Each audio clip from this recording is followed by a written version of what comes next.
merasa dirinya seorang aktor serta nyalakan lonceng Loh, sekalian. dibajak ya.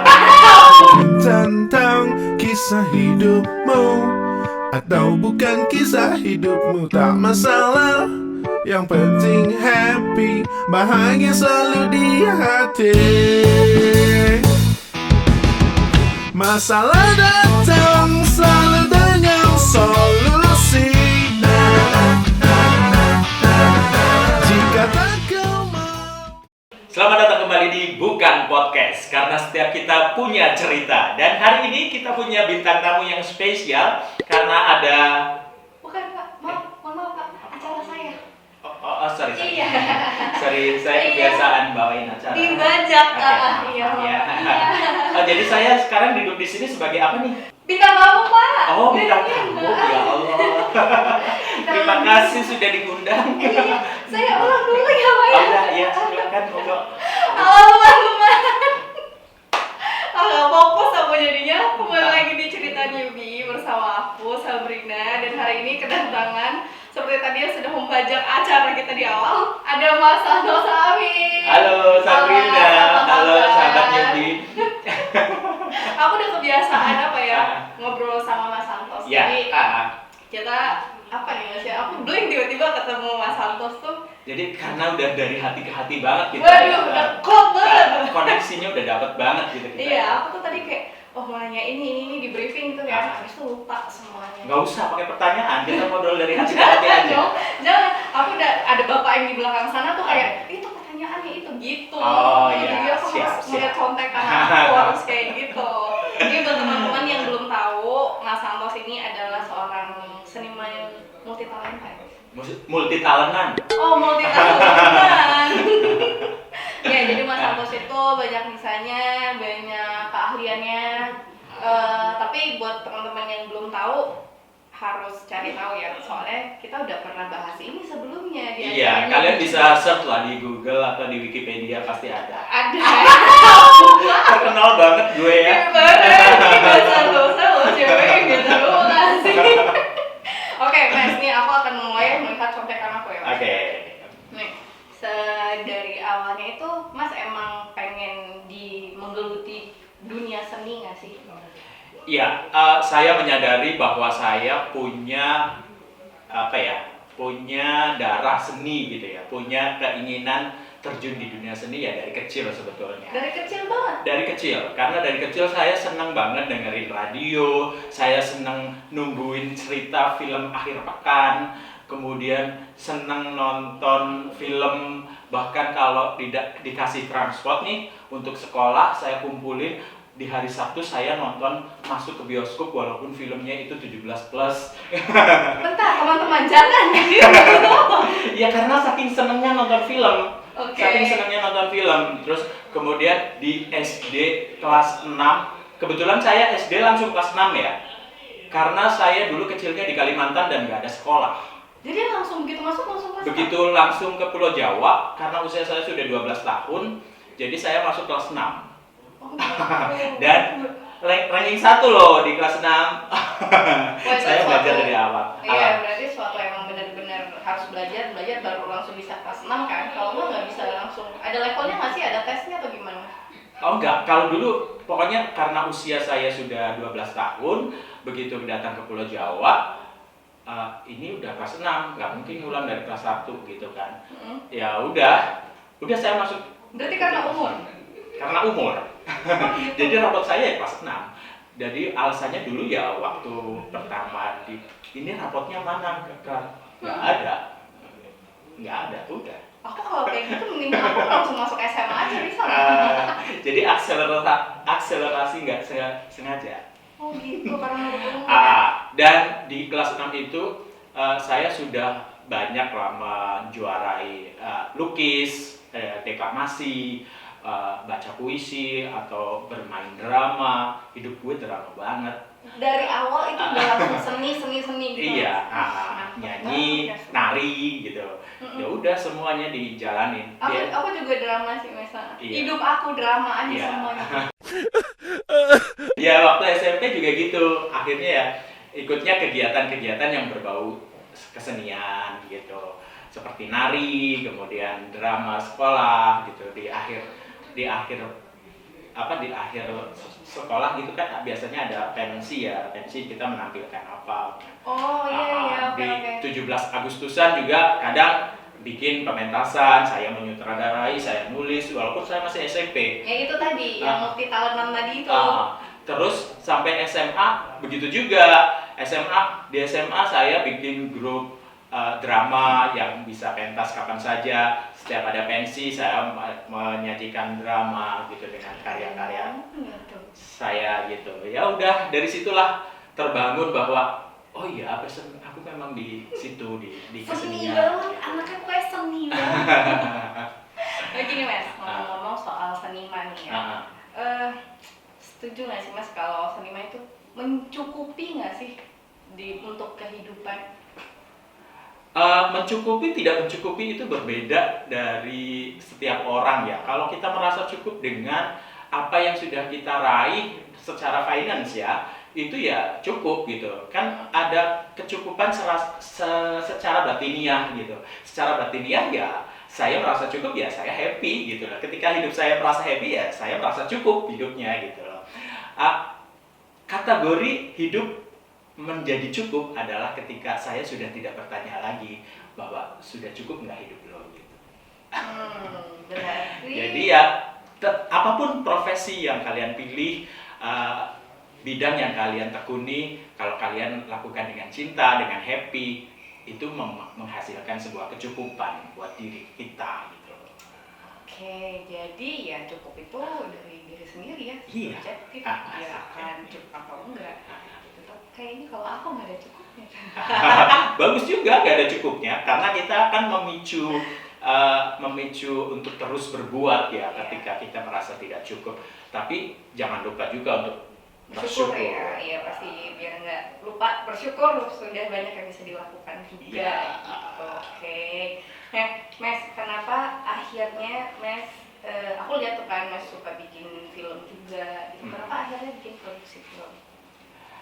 Jadi aku tuh orang yang senang sekali berbicara mengungkapkan kegelisahan, mengungkapkan isi hati, terus melihat sesuatu yang terasa mengganjal, ingin membela, ingin menyuarakan gitu kan.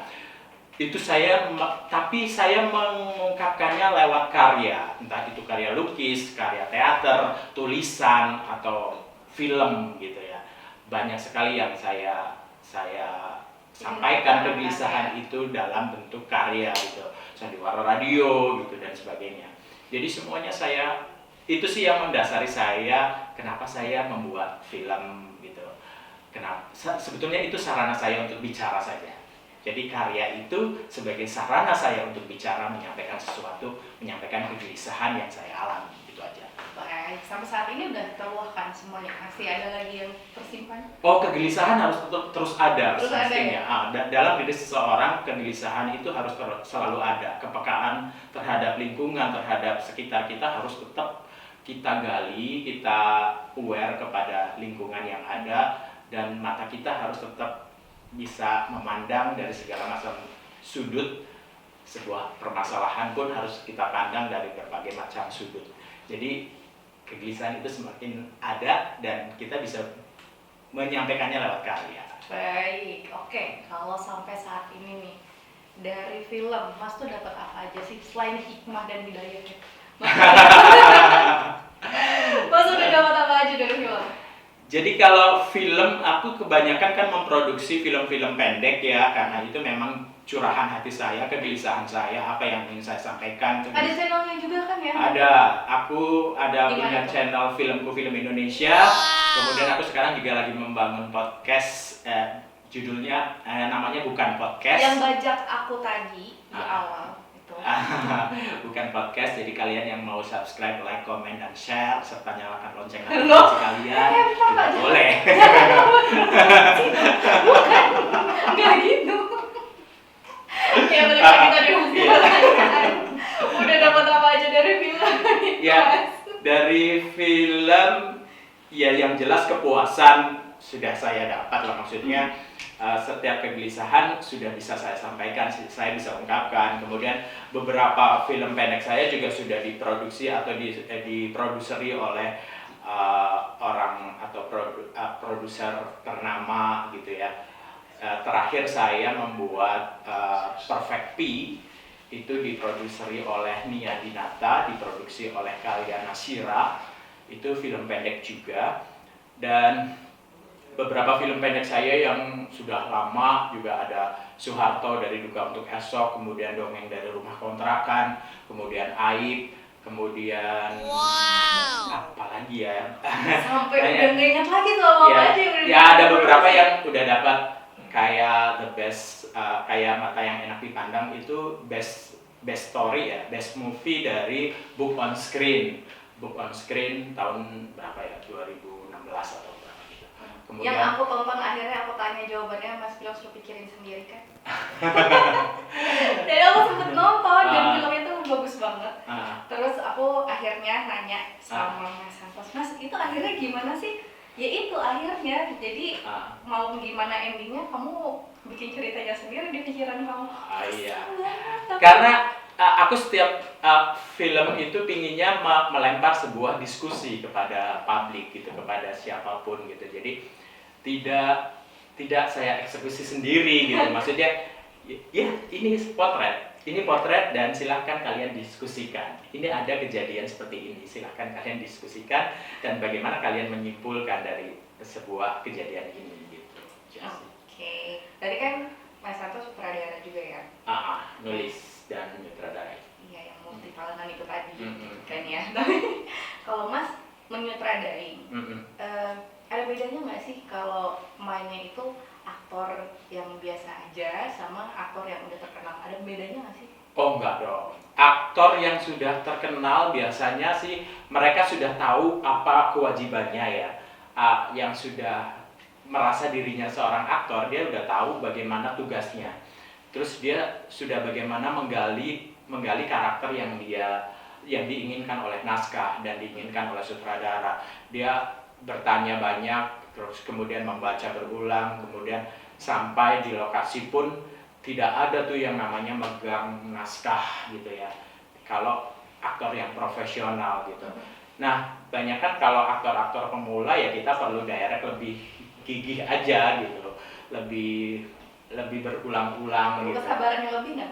Perlu kesabaran yang lebih juga gitu. Jadi ya cuman kalau aktor, tapi nggak sedikit juga aktor pemula yang memang bagus, udah tahu bagaimana dia harus bersikap, bagaimana harus melakukan tugasnya sebagai seorang aktor, ya dia akan dengan cepat beradaptasi baik kepada sutradaranya, kepada produsernya, kepada all kru-nya, semuanya bisa dengan mudah gitu di direct. Ya, oke. Nah selain bikin film pendek, terus kan aku suka lihat ini nih, Mas Santo suka bikin trailer.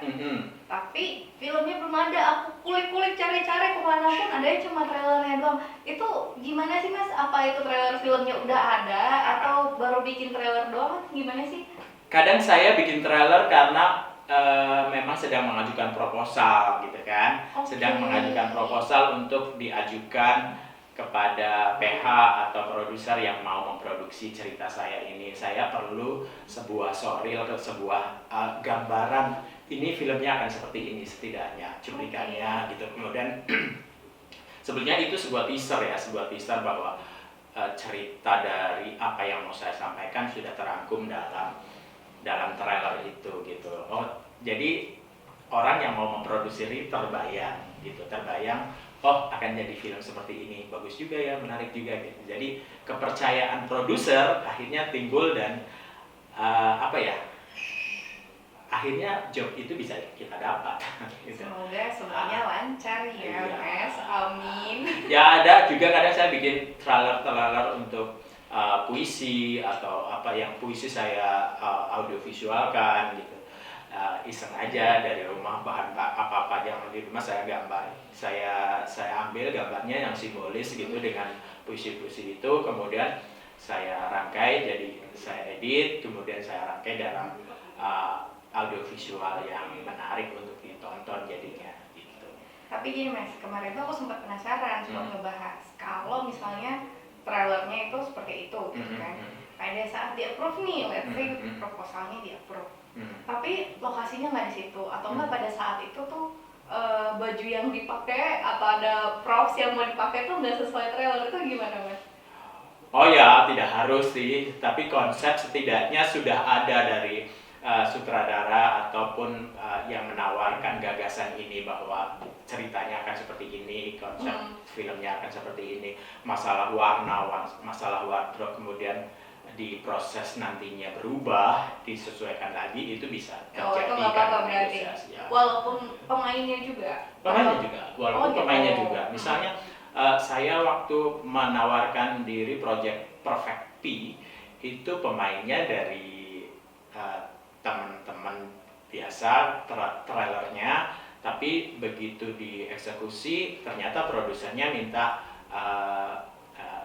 Ferdi Sulaiman sama si Ciko Kurniawan untuk bermain gitu. Ya sudah karena Oh, berarti kayak apa ya? Kayak draft jadinya gitu ya? ya. Oke. Baiklah. Nah, Tapi kalau memang diproduksi sendiri ya udah dengan apa yang udah dipilih konsep kita- awal ya? Oke. Nah, Mas Santos kan yang awalnya aku yang terkenal banget tuh kan Dabber gimana kan? Nggak tahu sih, orang banyak tahu nggak sih kalau Mas Santos itu juga pelukis? Ya kalau searching di Google mungkin tahu ya, karena banyak lukisan-lukisan saya yang bisa di searching di Google. Oke. Mungkin akan tahu saya seorang pelukis. Ketik aja sama semua namanya langsung Iya. muncul gitu ya. Oke, dari semua Nyombong nama. banget ya. Nggak apa-apa, Mas. Penting kadang-kadang. Sombong kadang penting ya. Penting banget, apalagi zaman sekarang. Untuk promosi. Oke, dari Dabber, pelukis, dari semua deh multi talentanya Mas Santos, yang paling suka banget tuh yang mana? Harus pilih satu, nggak bisa. Harus pilih satu yang paling suka. Oh, sebetulnya aku nggak bisa milih karena aku basicnya memang suka semua hal yang berbau seni. Saya suka nari, saya suka menulis, saya suka. Jadi ketika saya melukis, jenuh sedang melukis ya saya menulis. Ketika saya jenuh menulis ya saya melukis atau dubbing atau saya berteater dan sebagainya gitu. Tapi kalau memang dipilih sebetulnya jiwa saya lebih ke aktor loh. Lebih ke apa? Karena basic saya adalah seorang aktor panggung. Saya awalnya aktor panggung, terjun di dunia seni yang real, benar-benar berkesenian, itu saya seorang aktor. Paling berkesan di mana Mas? Yang sampai sekarang nggak lupa. Kalau pementasan teater saya semua berkesan karena memang proses berteater itu kan sesuatu yang nggak gampang ya, karena kita harus menghafal naskah misalnya dengan durasi 3,5 jam di atas panggung, atau monolog dengan durasi 1,5 jam di atas panggung gitu kan, dengan yang harus hafal, kemudian nggak boleh salah, terus langsung ditonton oleh penonton live gitu. Rasanya kepuasan tersendiri kalau kita 3,5 jam tuh kayak wah, ngapalnya aja susah banget. Iya, itu proses latihannya juga lumayan panjang gitu.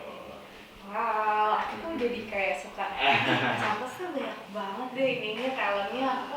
Aku sama apa tuh suka gitu mikirnya. Jangan gitu. Tapi aku suka gangguin Mas Santos, terus aku banyak dapat ilmu juga dari Mas Santos gitu. Terima kasih digangguin. Oke Mas, ya terima kasih juga sudah mau digangguin. Oke Mas, terakhir deh supaya Ya. aku ganggunya nggak lama-lama. Siap. Apa nih pesan-pesan buat teman-teman newbie semua supaya bisa ikutan keren juga bikin film kayak Mas Santos? Apa tuh pesan-pesannya?